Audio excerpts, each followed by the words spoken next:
And boom, and we're live. And well, welcome to another edition of Life is People. And tonight I was return of well, a dear friend of mine called Paul. And well, before we go any further, how are you doing tonight, Paul? I'm well, thank you. That's really good. And now, as I say, one of the main reasons I really wanted to get you back on this on the podcast, great haste and great speed, was because of your new book, The Breaking Dawn. So before we go any further, what was the inspiration behind the writing The Breaking Dawn? Boy, you know, it works differently for me. I think for some people, they have a particular inspiration that says, I have to write this. For me, it's a slow, organic process, and it's probably 100 things that came together inside of me, and all of a sudden, it just started coming out of me. I knew a couple of years ago I had to write it. I worked on outline a little bit, but last January, all of a sudden, whatever it is that happened, and I just wrote all year like a madman. Oh, wow. So you deal with some really relevant and pertinent points about the age we live in, really, which I mean, it was interesting. I was just saying, I've only just received this book over the weekend, and just reading through immediately through it, and one of the things that immediately hit me was like, I wonder how many novels Times now actually speaking have the word Bitcoin in it. And there you are, about 15 pages in, and you're talking about, Bitcoin being the birth of new currencies. Now, this is what I'm trying to say. Obviously, the title itself is sort of alluding to where we are, and I think, like you said, you want to write this book. I mean, we are at this paradigm moment and this shift, I think, and you tackle this in The Breaking Dawn. Was that, that's what I'm trying to allude to, but was that kind of a lot of the inspiration to why this book needed to be written, because you just felt no one else was writing this? Because I don't see anybody else writing novels that you're tackling and issues you're tackling. Yeah, I think it has to be, yes. One of the interesting things, the point about Bitcoin that I think is essential is that every other type of currency that's in use in the world is an enthronement of the past. It is the past set into concrete. You will do this, money will work this way, your life will work this way. Bitcoin gives a chance for the future to be born. It allows new things to exist. It now allows new ways of life to function. And it's the only currency, it's the only means of exchange. I suppose gold and silver could do the same thing, but very few of us actually use gold and silver. Yeah, well, I think one of the fascinating things about, and I think you alluded, that's what I'm saying, that's the fascinating point that I was trying, you alluded to, you sort of said it was the birth of early cryptocurrencies, and I think that's exactly where we're going to be seen, because, and this is what I think is fascinating about the times we live in. I mean, I think, Bitcoin's a lunch. We're in an age where, if you step back and think about it, we're in an age where human beings can type a few letters on a keyboard and have physical objects manifest in front of them, and that's what I'm saying. This is a very paradigm shifting moment. Now, one of the things that, again, you alluded to in The Breaking Dawn, I really want to sort of keep my focus on The Breaking Dawn tonight, was you were mentioning, as far as I read, you just perfectly described almost what I felt was life in England, living the last 20 years in England, my friend, because you described about how, the New World Order comes in and how credits are put into people's bank accounts and taken out before. And I don't know whether that was, you have any illusion, any idea about what's going on over it, but that's almost to where we are in this part of the world. And it's that creeping, what we can call socialism. I don't think there's anything wrong in saying that. It's that order of control that maybe to an American audience it would seem very alarming, but when I was reading, I was thinking, yeah, that's what we've been living in Europe for the last 20 years. Yeah, I come to the UK occasionally, and as much as it's easy to complain about wherever you live because there's problems everywhere. But whatever the problems are in that way here, the UK is steps ahead. The surveillance, everything that I see, usually London is where I end up, but the things that I see in London, wow, it's not good. No, and it's I'm talking about. It's like you're alluding to. It's almost like the New World Order in your book. Now, obviously, I want people to go out and buy the book, and please go out and look for it everywhere, because I've just started to plough through it. But you're talking about this. I'm saying the setting for the book is it's in the future, and you're looking back at where to a point where I don't know, but the world has broken down into, and you actually talk about the breakdown and the rise of the New Order, and how that's going to happen. Now, if you were to, when you were alluding to this in the book, where did you research for how you think it breaks down? I gave you an example. You talk about how when the actual economic crisis happens, and within, I think it's 4 or 5 days, the suicide rate gets really high, and then they step in and give everybody credits and food, and then the old government systems fight back, and they have this voting system. Now, is this a lot of that where you've got from? Where was the inspiration for all that kind of thought process? Because a lot of people would just stop at it's going to be doom and that's it. They wouldn't think through the next sort of process. So when you talk about the New Order and almost like the military kind of whatever, the corporations taking over, and then the government fighting back, I mean, what was your inspiration for that? Actually, that thought process for how that would happen? Yeah, a number of things. One is that I've studied history quite a bit, and I watch I paid attention to how things break down. Another is that I happen to have a lot of really good and interesting friends, and we've discussed these sorts of things, and really paying attention to the trends that are going on now, because just about everything in the book is based upon things that are real here and now. I didn't do, at least in the beginning of the book, towards the end there's a little more speculation. But towards the beginning of the book, there really isn't very much that doesn't already exist somehow.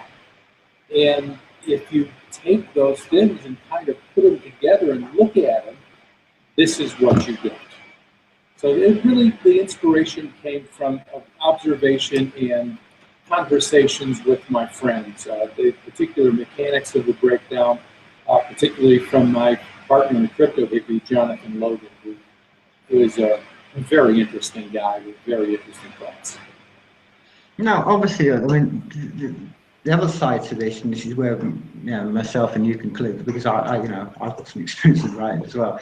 Now, this is a hefty, chunky book, my friend. I mean, as someone who's written, I know what it's like to write, and not only is it heavy, dense, as in it's a heavy book in itself, and people are getting their value worth from the money they're going to spend on this. It's a heavy book, and there's a lot of dense text. Now, and there's obviously overlapping stories. Now, the process from a completely, from a creative sort of process, was this, has this been a kind of tying together of many stories you've had going on for a long time, or were they separate plots that you wrote? Because you've done it, I mean, that's what I'm saying, from the creative understanding, I mean, it's a very technical and difficult thing you're doing, trying to weave different viewpoints and time and history, and to lay that out. So what I'm trying to really allude to is, what's your creative process on that? I mean, did you have sticker boards and you'll lay everything out into their overlap, or I mean, how does this happen? Because I've never really delved into writing a story that's so in depth and overlaying. Everything I've ever written has just been maybe from one viewpoint and just plowing through it. So I'm really interested in the craft of how you've actually gone around to crafting this actual novel. Okay, what I did is, probably in about 2013, I knew that I had something that was taking shape inside me. And I began keeping notes and putting together ideas and, a general kind of story arc, how the story moves, what are the climaxes, and that sort of thing. And then, like I say, last January, 2015, it just kind of broke loose, and I just kind of wrote. And the arc and the model changed a bit. It held halfway and changed halfway.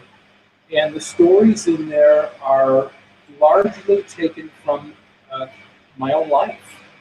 Things that happened to me, things that happened to my friends.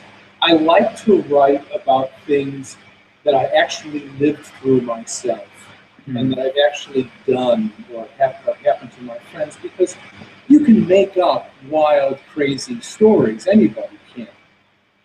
But to write about it and to get it across so people get a feeling of what it's like to be in the middle of it, I think you kind of have to have lived it yourself. So you know what terrifies you at the moment. You know what you have to focus on at that moment to get through it. All of these things, these are mostly takeoffs on examples on things that happened in my own life or in the life of close friends. Yeah, I mean, and that's what I'm trying to say. When you're laying all this out, and I'm saying, because you've got three kind of different threads going, or maybe even more, because I've only just started myself. But how do you? I mean, how do you keep that in order? I mean, how do you? I mean, what's that's what I'm saying. I'm really breaking this down to its technical sort of level. But I mean, will you have literally a storyboard and your focus, or do you just? I mean, how does this technically work? I mean, how do you technically? All right. What I do is, I'll say it this way. I played a lot of team sports when I was a kid. And when you play team sports, you have to keep track of all sorts of things at once. Where is the ball? Where are the guys who are on my side who are helping? Where are the guys on the other side who are opposing me? How does the ground pitch? Is it snowy? Is it muddy? Is there wind blowing? And that way of keeping track of all these various things at once, that's how I do this writing. I have 4, 5, 6, 10 things going on in my head at once, and I just do it by feel. And it feels like, okay, that's enough with this line now. I'm going to switch to the next. I should go to this one now. And I just kind of do it the way you're improvising on a sports field. Yeah, I mean, that's like I say, that's like it's a very dense and it's a very technical challenge you've got on. I mean, I'd imagine in this process. You also have to remember that I have some considerable experience writing. I've been writing for a long time. Yeah. So that helps a lot. I know how to deal with these things. I have experience, so it's not like coming into it first time.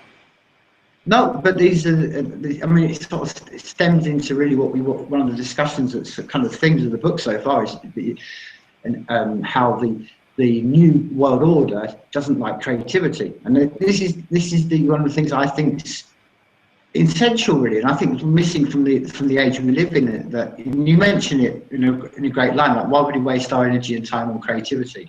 And I think that is the kind of the name of where we are now. And I think half this suppression of creativity is that these kind of conversations don't happen where people are taught that the almost behind the screens technicalities. So I think this is whole part of the creative process. Now you do focus, as I mentioned, a lot on the creativity in the book about that, and this is something like, as you know, from understanding of history, particularly yourself, this is one of the things that I don't think many people are, I think generally are aware of, that this is the creeping, as we mentioned earlier on, the creeping control is when, like you start to say, people have re-education camps and stuff like this. And people think that this is all, that's just 19th century stuff. Well, that's what I'm saying. Maybe it's the reality because I was in Europe and I was growing up. I sort of, that was just a few hundred miles away.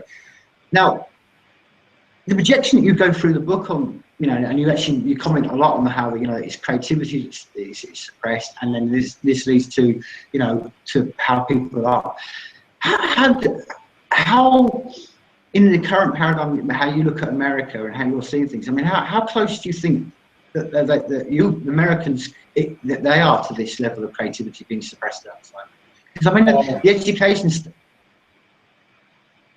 Yeah, I think it's it's patchy. There's places where creativity is left alone a little more, and there's places where it's not. It's really starting to look bad to me. One of the problems is that the internet used to be this wild, anarchic, exciting place. And now it's all being funneled into friends of the state. And by that I mean Google, I mean Facebook. and others. And I don't know what the percentage is of internet traffic that goes through Google and Facebook, but it's very high right now. And Google and Facebook, among others, are manipulation systems. Do you remember the Facebook experiment of 2012? Yeah. Mm-hmm. Yeah, and this was 3-4 years ago, and they were successfully manipulating people's attitudes. And this is what they do. It's what they have to do. Well, I mean, they don't have to. I would suggest that they, grow some morals and do something different. But in terms of making money, they have no choice because nobody pays. You don't pay for using Facebook. You don't pay for using Google. So they have to work your life over to find some way of getting money out of you. And that is essentially paying people, pay them to get a grasp of your mind, a grasp of your buying habits, whatever else, but essentially it means grasping your mind. So the extent to people that, to the extent that people are inside of Google, inside of Facebook, inside of network news, inside of all the political statements and all that, it's like crawling into a matrix. Now it's a flashy matrix, has real good background music. Your friends might be in there with you, but it's a matrix, and I think that is a very scary thing for the future. Yeah, Paul, I could go down a whole rabbit hole with you on Facebook, because not only do I think the manipulation of what you alluded to.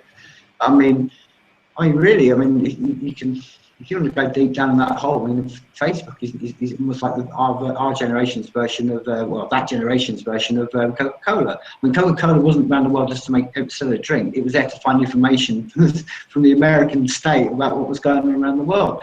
And Facebook has been exactly the same. Look at us. And that's what I've been saying to people for 10 years, Paul.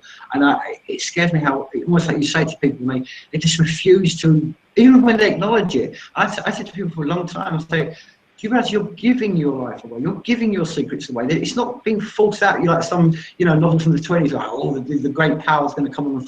We're giving all this away, and they don't even. And people, like you said, they're just willingly doing it all, and not realizing really how much danger it is. And I think the worst danger is, and it's one of the things I think strongly needs to be flown the flag for, is this whole creeping mentality of there's no such thing as privacy. And this is what Facebook and all of these have done. They've just made this almost mindset of just giving all our intimate stuff away.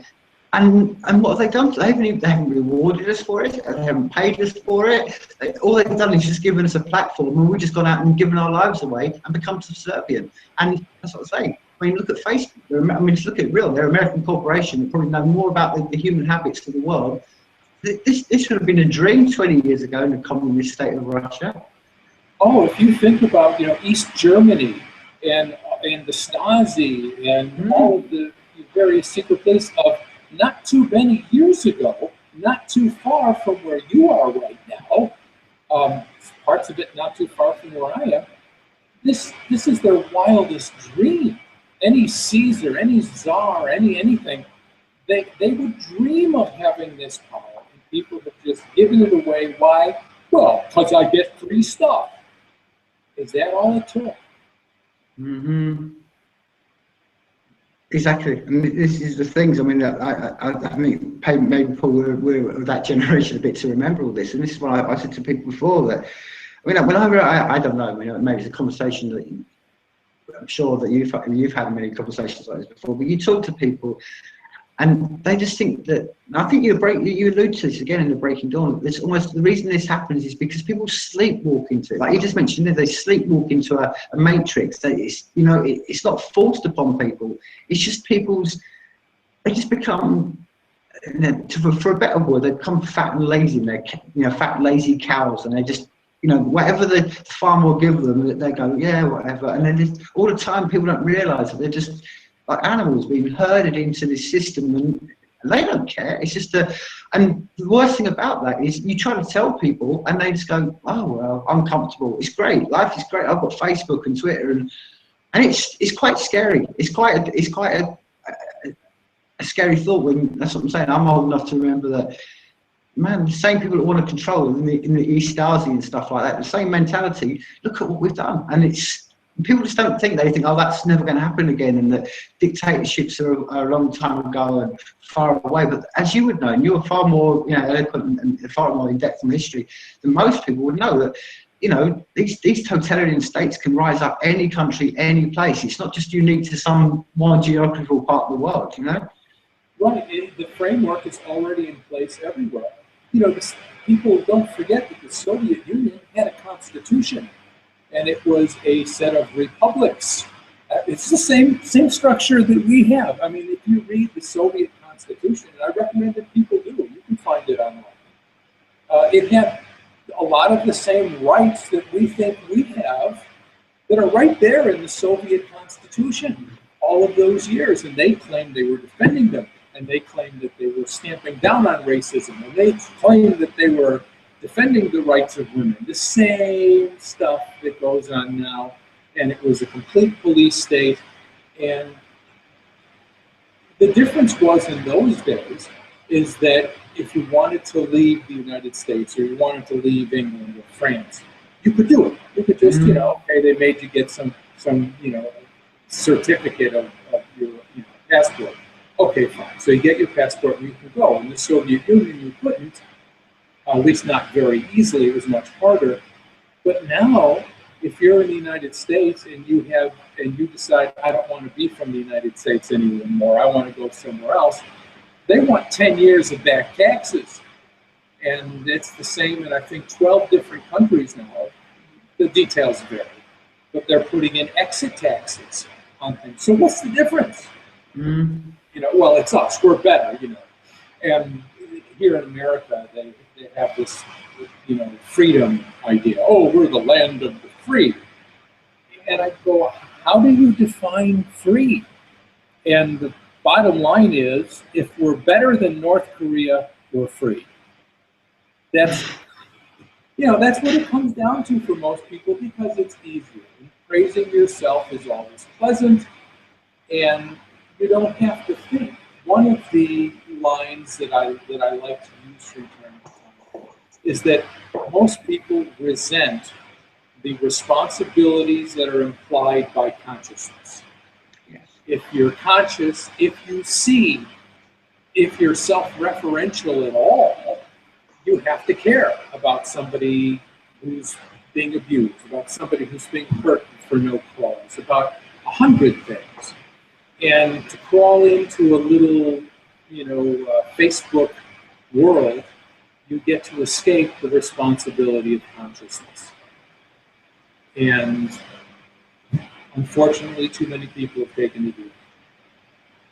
Yeah, I mean, I find it, I mean, the fascinating thing I find about, particularly look across to America, and we're talking, lingering on this very subject, is that, I mean, in essence, America's a very young place. You're like teenagers. And I think when I was reading through the book, I thought, you know, you're right, because a lot of the narration around the whole of this subject about, you know, if everything's going to happen, it always ends on, and you allude to it perfectly in the book about how everyone thought at the time it was going to be doom. And you like I say, a lot of the movies and the stories are all about, oh, it's going to be doom, doom, doom, but they never tackle the actual issues, which is the economics, because why would they? They're in Hollywood, and that's self-reparating. You just mentioned that. It's a self-reparating slap on the back for the people who don't want to.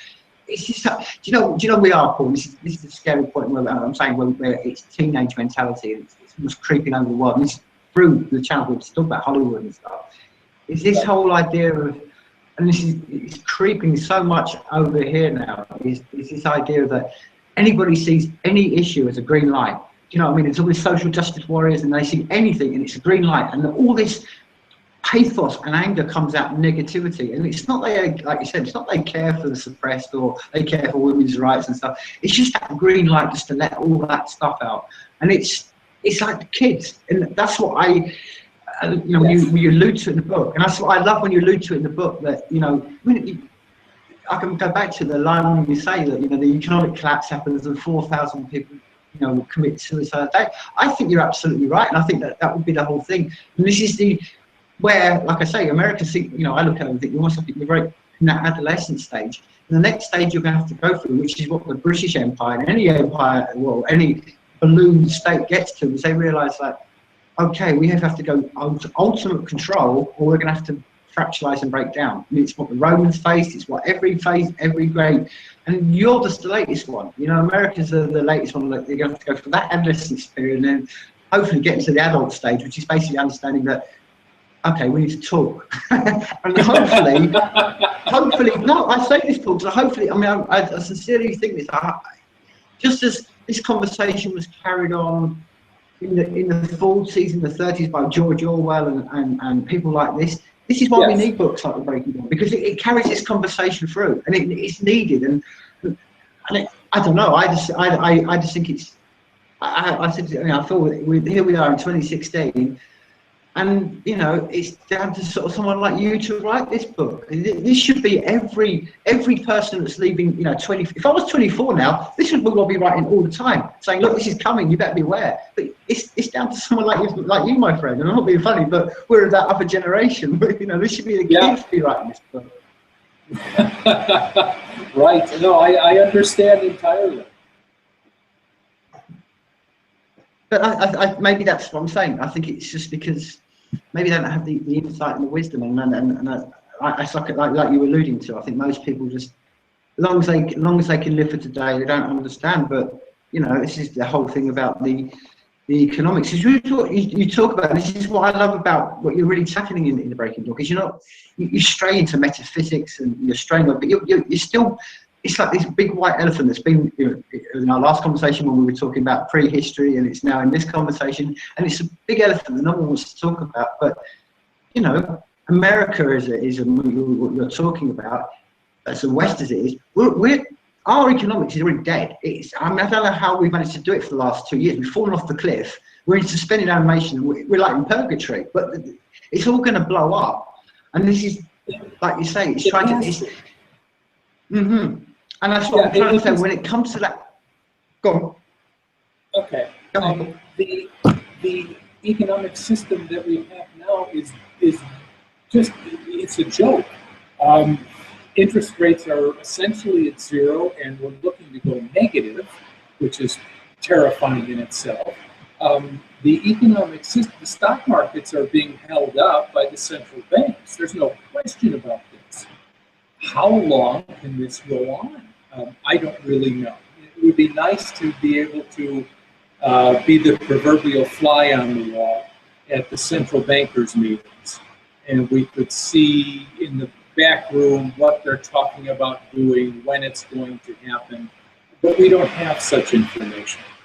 But the thing we can tell is that this system, the way it's being operated now, cannot continue permanently. Their system, by its structure, needs ever-increasing debt. If it does not have ever-increasing debt, we get a massive deflation, and the system breaks and falls apart.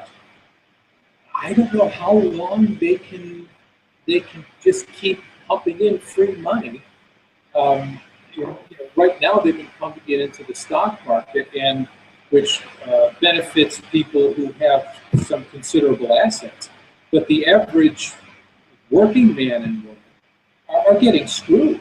And the average retiree, I mean, people used to retire on their savings. You can't do that anymore. And if you're 60, 70 years old and you can't really work anymore, and you've got whatever, 100,000 pounds or 100,000 euros, whatever it is, and all of a sudden the interest rates turn negative, what are you supposed to do? How can you live? And it's just the financial system that we have cannot continue indefinitely. Where is the end line? I don't know, because I can't see the back roads. No, I mean that's the saying. I mean, it's the whole thing. The future, in that sense, is an unknowable thing. But I think this is the great thing. This is the duality of the times we live in. And again, this is what I keep coming back to. It's one of the things I find really refreshing. I only just started tackling this book today, but you're looking at it and you make that again. The point that you make the joke about how at the time was really doom laden, and I don't. I think as much as even in this conversation we've talked about, you know, we kind of skirted over how Facebook and surveillance society, but equally, I say it year in year out. I think the internet should get, you know, the Nobel Peace Prize over in human being, because it's brought us together, and I think this is where we are. I think we're fortunate enough to live in a renaissance right now.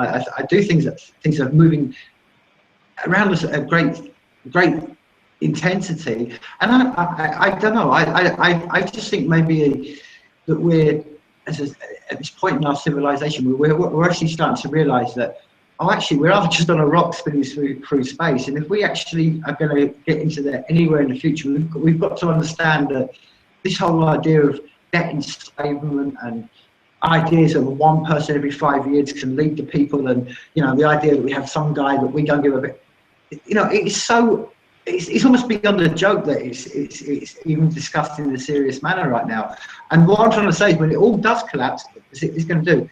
This is why I think it's important. They're going to need these books. Just like when I was 21, I needed to read George Orwell. It was essential for me because of the times I was living in.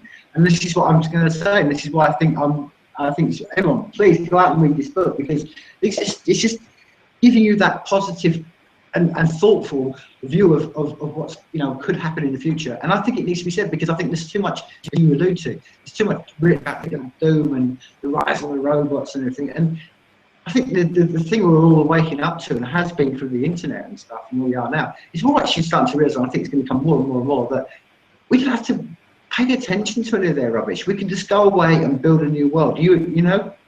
Yes, I think that's really crucial. You know, I like using the fall of Rome as an example, because it really fits in a lot of ways, and it's a culture that was, in many ways at least, close to ours, so it's easy to understand it. But you look at Rome as it's collapsing, as it's falling apart. It has its economic crisis in the 3rd century. It has all sorts of problems that we don't have to go through, but they're all very analogous to what we have.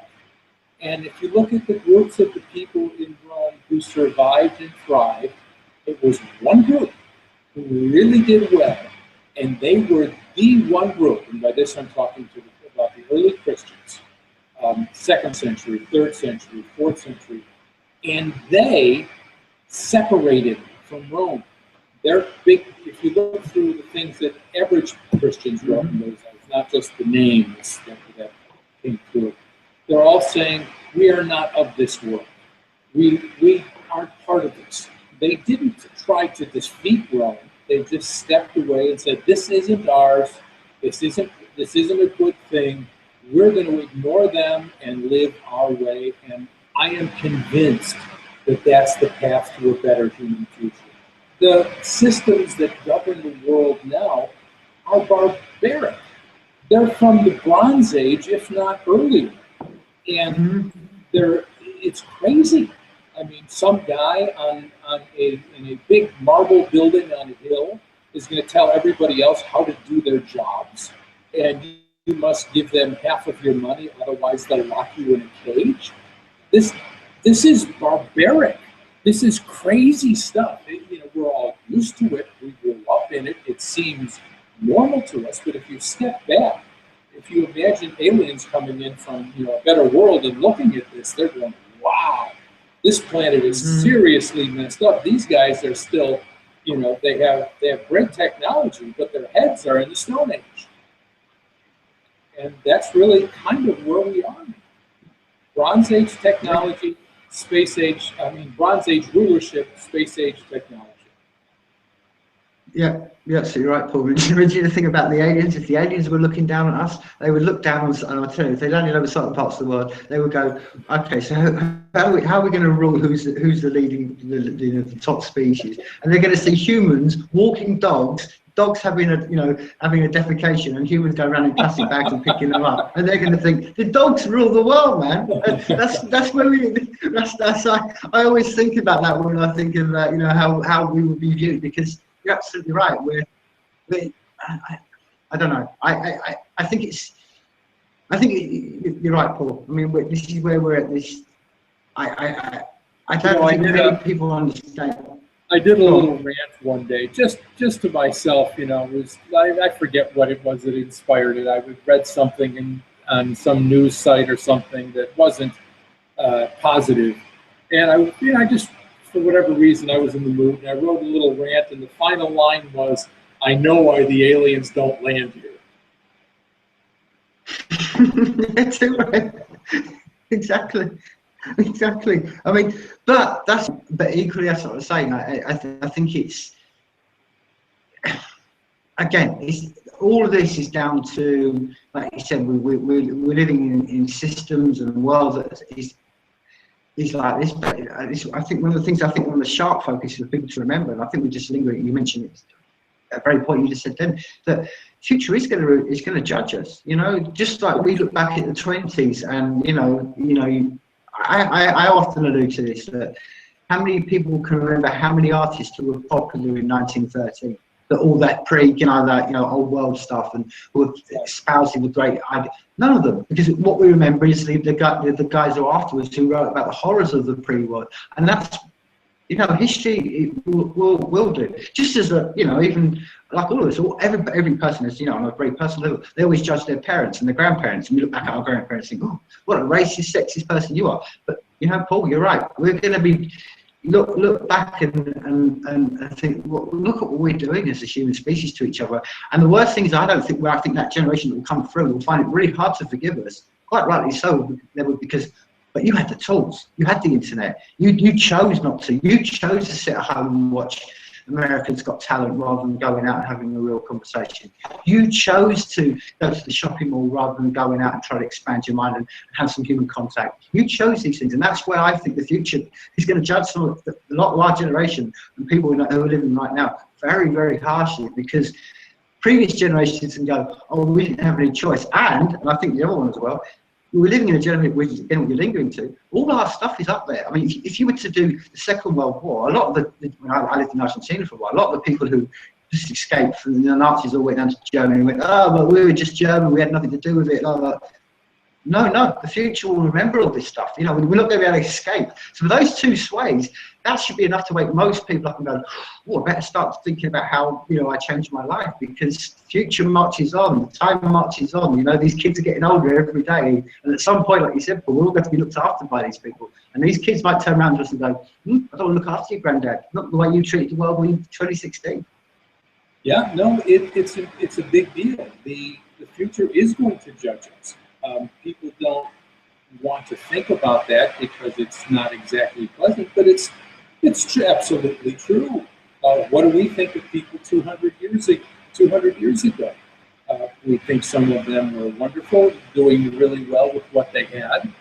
We think others were sad cases that are, okay, they're going to be forgotten. So what is the future going to think of us? We have the whole of human knowledge at our fingertips. And what are we doing? Nothing. I mean, most people are, taking photos of tonight's dinner and sending it to their friends and showing, what they ate. I mean, who the hell cares? What does it matter if I had something with green beans and spinach on over the top? I don't care. Is there nothing? A friend of mine and I were having a conversation very recently. We're about the same age, and we both remember the 70s, late 60s, early 70s. And there was a lot of crazy stuff going on at that time. But there was also, people were thinking, people were doing, people had thoughts. You would meet somebody in those days as a young person and say, oh, hi, my name's Paul, my name's Bob. Okay, Paul, what are you into? And the answer would be, oh, I'm into sci-fi, or I'm into spaceflight, or I'm into Jesus, or I'm into Est, or I'm into ancient history, or everybody had something they were into, and they would read about it, and they would talk about it, and they cared about it. Now, some of the things weren't the greatest things, but at least it was something that they were into, that they gave a damn about. And these days, it's like back to the worst of the 1950s, where everybody just wants to be a little corporate drone and have a little job where they can get a guaranteed paycheck every week, and they can show their neighbors that they got a car that's green instead of blue, or has this motor instead of that motor. and oh, we took a vacation too, and it's a status game, and status is like primate stuff. It goes nowhere. It does nothing. It just creates division between ourselves and others. And this is really, to me, like the worst of the 1950s with better graphics. Yeah. Oh, yeah. I mean, I think you're absolutely right, Paul. I mean, you stop and I don't know. Maybe I'm sure you're the same. You just contemplate and think, how did this happen? I mean, how did we get to this point? Where it was, I don't know. Maybe it's really, focused in my mind because I'm only a few miles away. But the Second World War wasn't that long ago, and it's just a skip in. It's just a tiny little heartbeat in the fraction of time. People were alive back in the day, and within 70 years, we've got to almost exactly the same conditions. And you think, is this just a cyclical part of humans? I mean, we haven't got any excuse not to learn about this. We've had more information the last 70 years, so we can't sort of say we're just uneducated peasants of the field. We've had the most, like you said, all the knowledge at our hands, and we're here again. And I think this is what you're trying to tackle in the Breaking Dawn. Like, I haven't got all the way through to know what your conclusions are, but I don't know. Why do you think, Phil? Why do you think we got to this point, Paul? Why are we here, man? Why are we in 2016 and still having this conversation? I thought this was done by, I thought, no, seriously, dude, we're old enough to remember. I thought when I was in my 20s, 1994 came around, I saw the internet rise and thought, wicked, by the time I'm in my 40s, it's going to be this, what we're talking about. And here we are. And you're the same age, you're in the same bracket as me. So yeah, I thought the same thing. The internet came along and I thought, oh my God, this is it. This is what's going to take us into the future. We've got it. This is the thing. I can talk to, remember at one point I was talking, this is way earlier, I was talking to an Egyptologist who lived 2,000, 3,000, 4,000 miles away from me. And I could talk to the guy. I could talk to the guy who was digging in the dirt in Egypt and find out the real facts about things. I had friends on other continents. This was astonishing what it would do. What happens with these things, and it's really complicated, there are cycles. It's hard to calculate them precisely. I've never been able to. But you can get a pretty good idea. And people can be really stupid sometimes, but they don't stay stupid forever. These things do end eventually. One of the things, great line from a rabbi, a 20th century rabbi that I just keep going back to, simple line, he says, man is not always blind. And man is not always blind. And the things that we complain about are not false, but they're also not eternal. And they will not continue forever. Sometimes it takes a big bump to knock people out of them. Sometimes you get something like a generation gap where the young people say, I love my mom and dad, but they're a little crazy. And I'm not going to do what they do, and if they get mad at me, well, tough.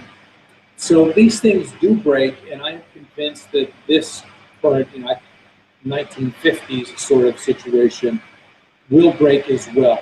The only thing about it that's really, really scary, and you'll find this in the book later on, is that with the Facebook things we're talking about, they could be automated and they can get a lot better, and sadly they are being automated and are getting a lot better.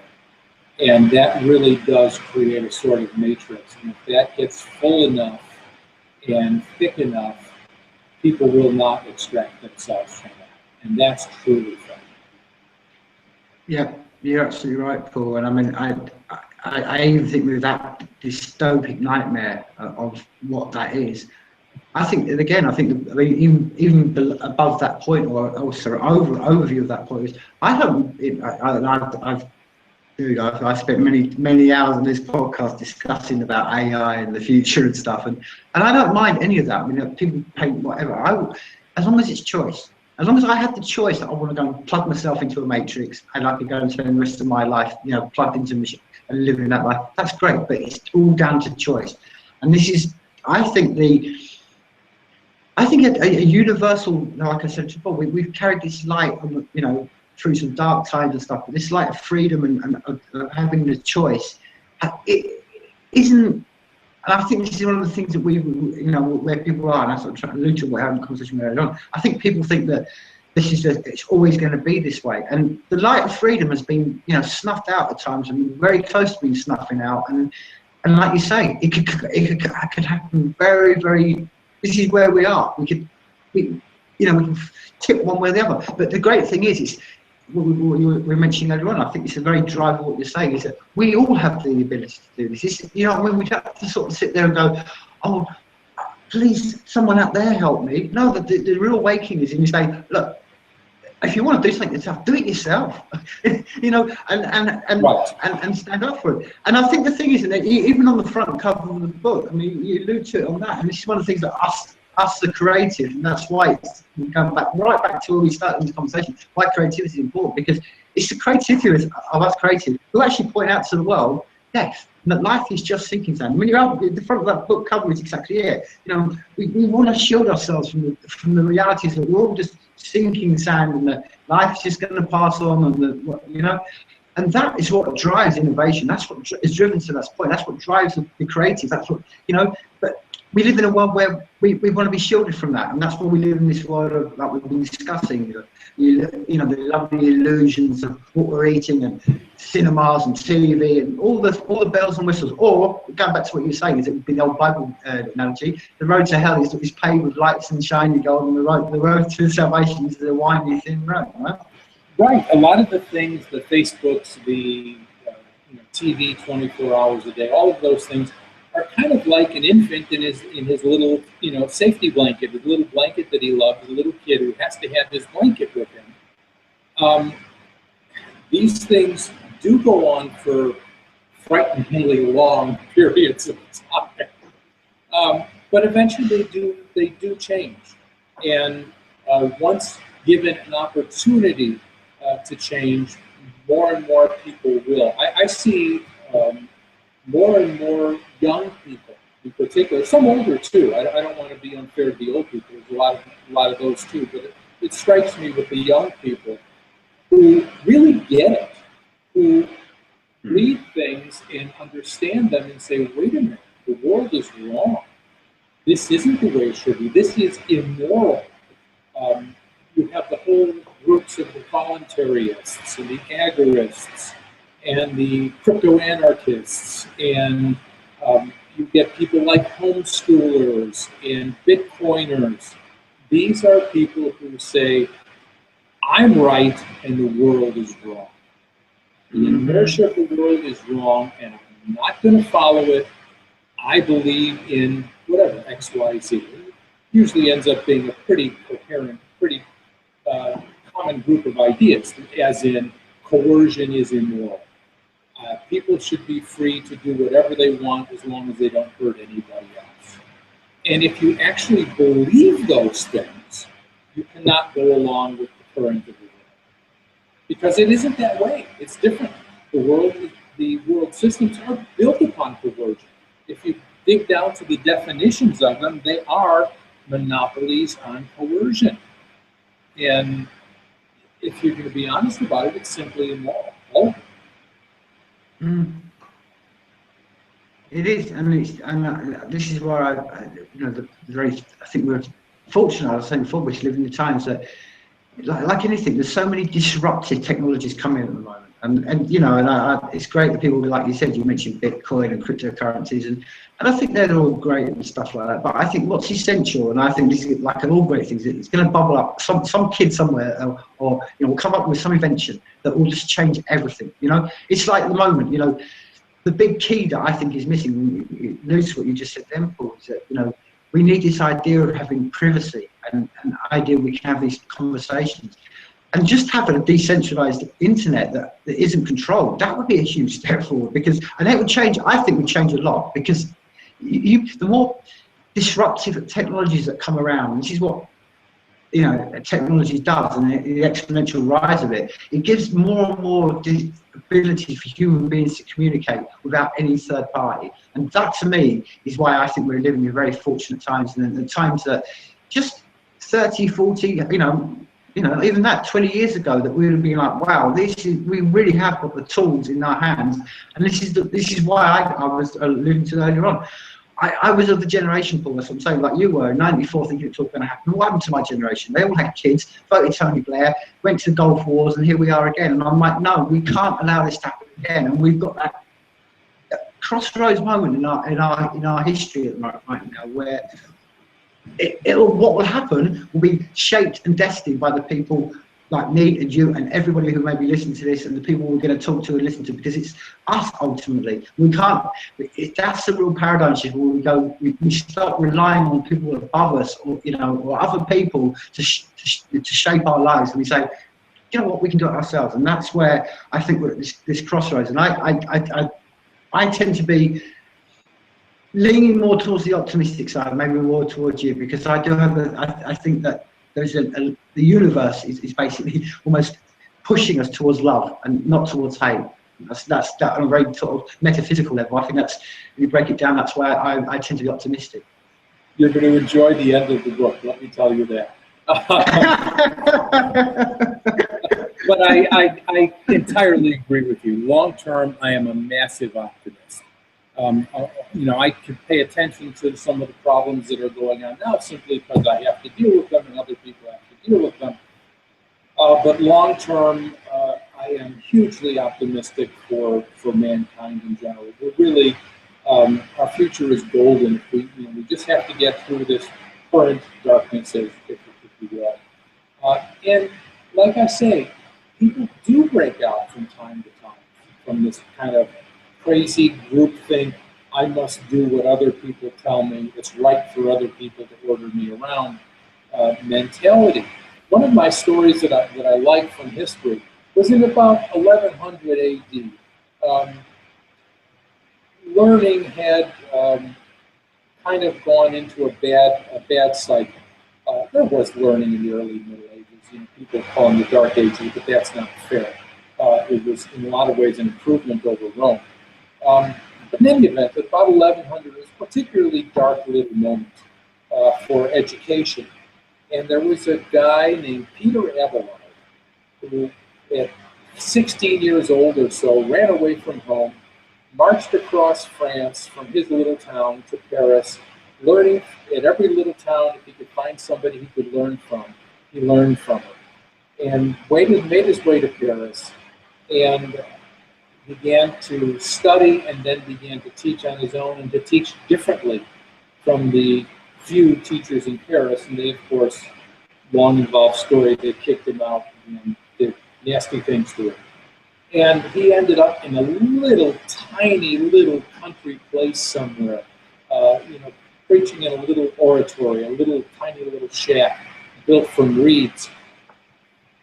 But what happened was, people found out about this, and by the hundreds and thousands, people marched across France, sometimes a couple hundred miles, sometimes barefoot, sometimes in bad weather, in mud and muck. There were no great roads in those days, just to hear this man teach. And it was astonishing. Thousands of them came. And in the middle of 12th century France.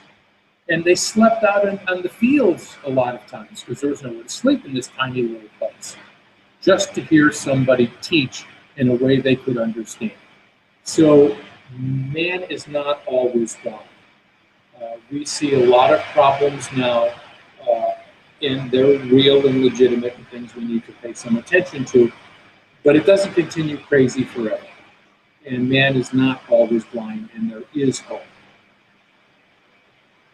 Yeah, well, my friend, that seems a very zen way to sort of finish this conversation. Now, before we do wrap this conversation up, a few obvious points. I mean, where can people go out and purchase this fantastic book? Amazon.com is the best place. Just go to Amazon and type in The Breaking Dawn, and you'll find it available in print. or available on Kindle. And you know, I mentioned this during the, you know, when we were conversing privately in email and stuff. I mean, you sort of did mention it. I mean, are there any plans to make this an audio book at some point in the future? Yes, I do plan on making an audiobook probably in the next 6 months, although, you know, it's not a simple process, but it won't be too long. Well, as long as the only thing I ask is, Paul, you know, as long as you read it, there's nothing worse than reading you know, hearing a book and you think, what? I've got some actor. This, you know, no, I have to. You know, I don't mind as long as, yeah, but I mean, as long as you end up you speaking. That's the only thing I ask. Now, just before we do sort of wrap this up, if anybody wants to sort of reach out to you and contact you, where can they find you? Go to freemansperspective.com, just the way it sounds. And I have weekly articles there. That's also the base for my subscription newsletter. And there's a contact button right on there. You can get a message to me. It may take a day or two to get to me, but it will. Well, like I say, Paul, it's been absolutely, you know, as usual. I mean, we have to, yeah, like I said before, you know, we'll always welcome back on this conversation, because there's so much we end up with a scouting conversation, not really getting into depth of the things. So, you know, I look forward to the next time we get to have a chat. Like I said to everyone else, please, I recommend this. No, I can't recommend it highly to everybody out there. Please go out, find it, read it. You know, take some, you know, some time out of your life and pull yourself away from all the, you know, what we'll be talking about tonight and Facebooks and stuff, and sit down and get your mind around something, because it's like there's nothing else, and I'm sure you feel the same way, Paul. It's almost like the art of reading is almost an art form that's dying as well, but that's another subject. We'll leave there. We'll come to another conversation. But like I say, Paul, thank you very much for your time tonight, it's been my pleasure. Now, and as always, Paul, anytime you ever, you know, you have anything you want to come and talk about, or anything, right, please let me know. And as I said before, I mean, you alluded to before, I have to say this to you before I go as well, and online, because I've had many people say to me, your freedom's perspective is absolutely, so many people say to me, I have to sort of let you know that, you know, it really does.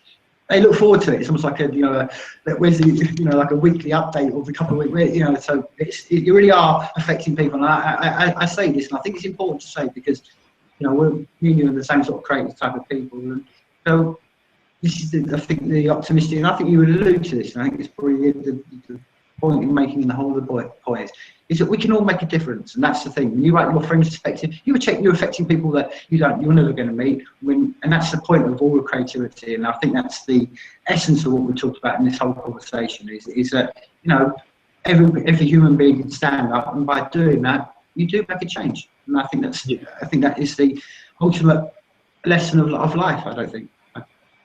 I think so. Anyway, and thank you so much. No, like I say, and from me in Scotland, I'm going to say life is people. Right.